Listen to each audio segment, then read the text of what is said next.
Salut à toi jeune membre de la communauté. Alors que l'été bat son plein et que l'on fond sous cette chaleur accablante au soleil, c'est habituellement une période assez calme pour la pop culture. Mais cette année, nous aurons plusieurs séries qui commenceront en période estivale et c'est le cas pour Le Seigneur des Anneaux, les Anneaux de pouvoir dès le 2 septembre sur Prime Video. Je vous propose donc en conséquence une vidéo analyse des différents teasers révélés en ce début de mois de juillet avec son lot de théories. Bien, maintenant que les choses sont dites, mettez-vous à l'aise sur vos aigles géants, allez go, c'est parti.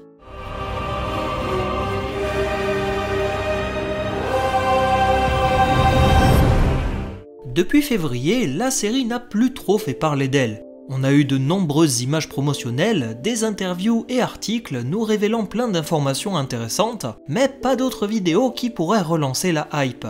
Il faut dire que la première bande-annonce en février dernier a été très mal accueillie par les fans, et Prime Video se devait de redoubler d'efforts pour prouver que leur série est à la hauteur. J'ai quand même du mal à expliquer comment Amazon gère sa campagne promotionnelle, mais personnellement j'aurais fait d'une toute autre manière. Après le torrent de critiques subies, j'aurais continué à en dévoiler pour essayer d'éteindre l'incendie. A l'inverse, on dirait qu'Amazon s'est recroquevillée sur elle-même à cause de la déferlante de critiques subies, laissant logiquement la place à sa rivale House of the Dragon. À mon sens, il aurait fallu envoyer bien plus que ça, et surtout communiquer un maximum sur la série plutôt que de faire l'autruche. Bref, ceci étant dit, que peut-on dire des vidéos révélées en ce début du mois de juillet ? Tout d'abord, on a eu deux teasers qui ont fuité sur le net, accidentellement ou pas. En tout cas, c'était étrange de remarquer que les deux fois où cela arrive, c'était sur les réseaux sociaux brésiliens. Le premier teaser que je vais analyser ici nous révèle des informations intéressantes, notamment sur les grands décors filmés en prise de vue réelle ou sur fond vert, et je dois dire que je suis assez séduit par la composition présentée, bien que n'aimant pas le montage de ce teaser qui saccade l'image et nous empêche de pleinement en profiter.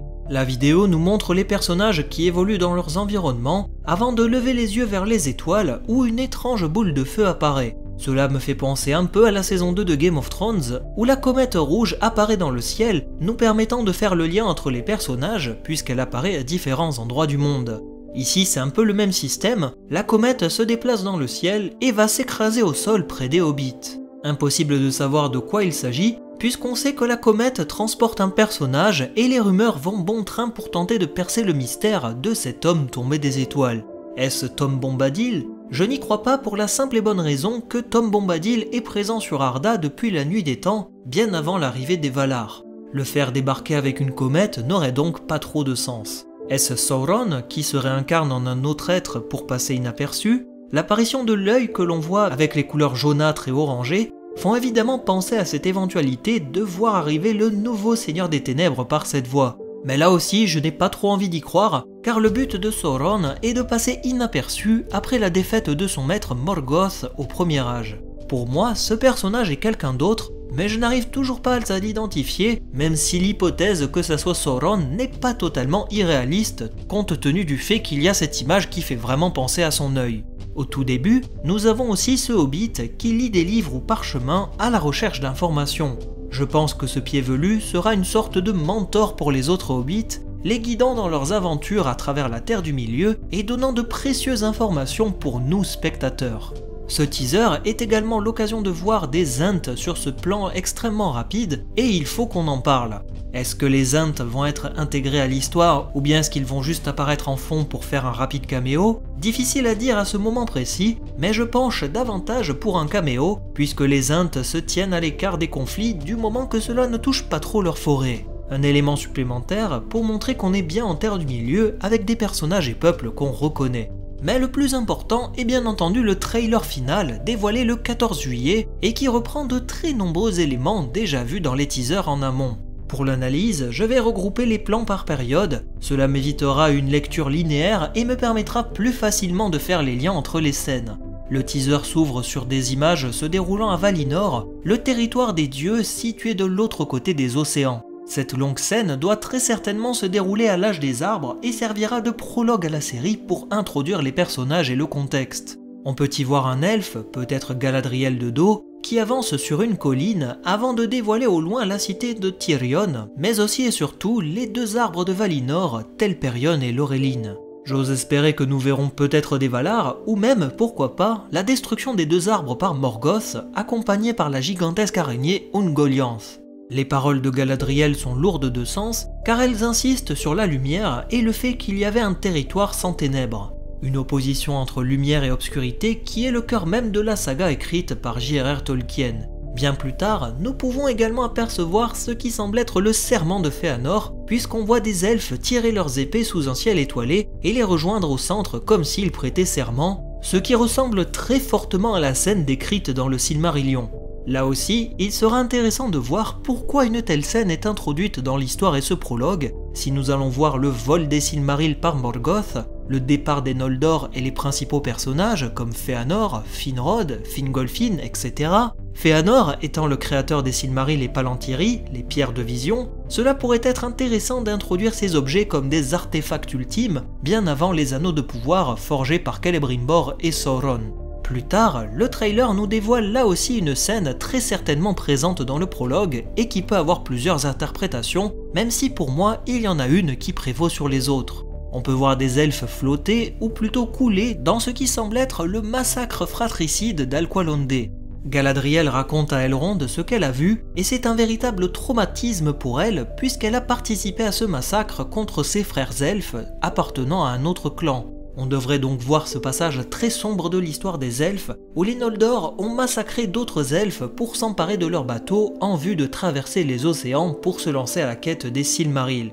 En parlant de bateaux, on a aussi cette superbe image d'un navire elfique voguant sur les eaux et qui est accompagné par des oiseaux avec une lumière vive. Cela doit être une scène marquant l'arrivée des elfes à Valinor, le continent des Valar, ce qui explique la lumière très certainement émise par les arbres Telperiod et Lorelin.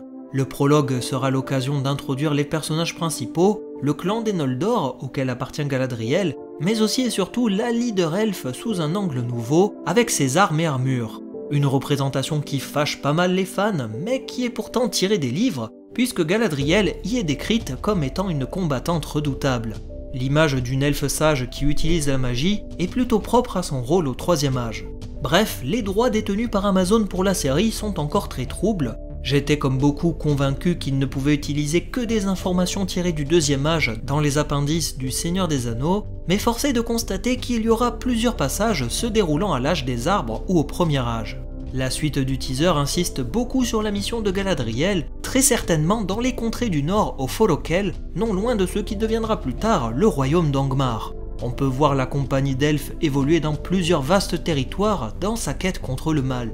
Cette histoire nous dévoile la compagnie de Galadriel évoluant d'abord dans des plaines verdoyantes, puis une montagne, et enfin sous une grande tempête de neige, à moins qu'il ne s'agisse de la traversée de l'El Caraxès par les Noldor abandonnés par Fëanor et ses compères. Le trailer insiste que Galadriel a beaucoup combattu par le passé, qu'elle a défendu la cause du bien et qu'elle doit désormais laisser sa place aux autres. Elrond semble essayer de lui faire ranger ses armes pour servir autrement, mais elle n'est pas totalement décidée à changer. Je trouve ça d'ailleurs très intéressant que les deux personnages échangent beaucoup dans le trailer et images promotionnelles. Les films de Peter Jackson ont montré qu'il y avait une petite complicité entre les deux elfes, et j'ose espérer que la série fera de même. La suite nous dévoile beaucoup de scènes qui vont de pair avec la séquence du Troll des Glaces, où Galadriel et ses compagnons sont attaqués dans une caverne. Ce sera sans doute un grand moment de tension, où l'on verra Galadriel terrasser la créature, mais perdre un grand nombre de compagnons, de quoi rappeler là aussi que le mal ne dort jamais. Le trailer nous propose de voyager en Terre du Milieu et d'aller à la rencontre des peuples. Que ce soit les elfes, les hommes, les nains, les créatures magiques ou bien les hobbits, et même les orques, tout le monde y passe et ça fait plaisir.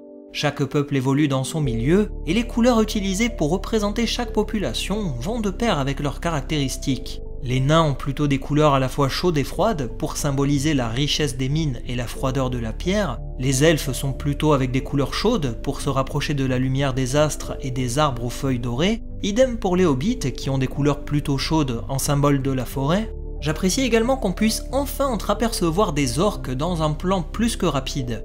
Mené par un personnage vêtu de noir, il doit très certainement s'agir du personnage Adar, un elfe qui a mal tourné et qui sera incarné par Joseph Mawle, l'acteur qui jouait Benjen Stark dans Game of Thrones. Après l'acteur du jeune Ned Stark en Elrond, voici un deuxième Stark qui rejoint la Terre du Milieu. Hadar se montrera un peu plus tard dans un poster promotionnel dévoilé par Amazon. Le premier visuel de celui qui est présenté comme le grand méchant de cette saison 1, et on remarquera qu'il a le look d'un elfe qui a mal tourné, et les rumeurs comme quoi il pourrait s'agir d'un membre de la famille de Galadriel restent encore d'actualité. J'espère que la promotion mettra davantage l'accent sur le mal, puisque pour l'instant j'ai encore beaucoup de difficultés pour cerner les enjeux de cette saison 1, notamment du point de vue des antagonistes qui se font extrêmement rares. Une grande partie du trailer se concentre sur Númenor, qui semble être un grand moment dans cette saison 1.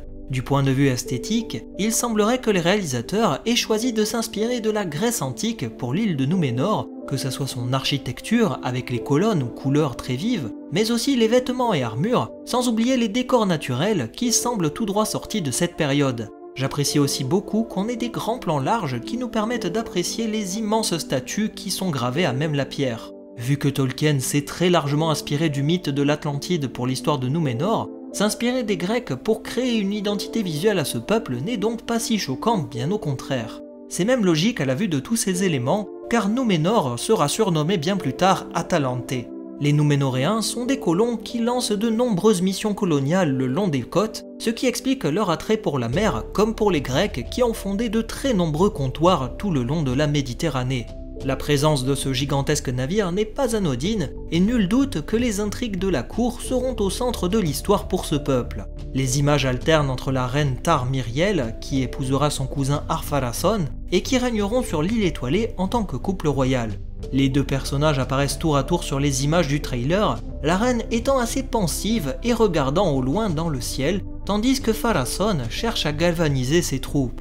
Il sera d'ailleurs très intéressant de voir comment Pharazôn gagne en importance au détriment de son épouse, mais aussi et surtout son changement radical de comportement. J'ai encore du mal à saisir le rôle de Galadriel et Halbrand sur place, puisqu'on peut les voir sur une plaine avec une armée en train de charger en direction de l'ennemi.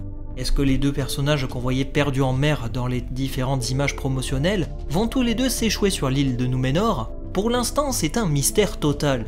En tout cas, du point de vue visuel, les armures des Núménoréens sont très détaillées et renvoient un peu à celles du Rohan avec la trilogie du Seigneur des Anneaux et les fameuses armures à écailles. Le jaune et le bleu sont également omniprésents dans la composition générale des images et cela colle parfaitement à l'identité visuelle de l'île.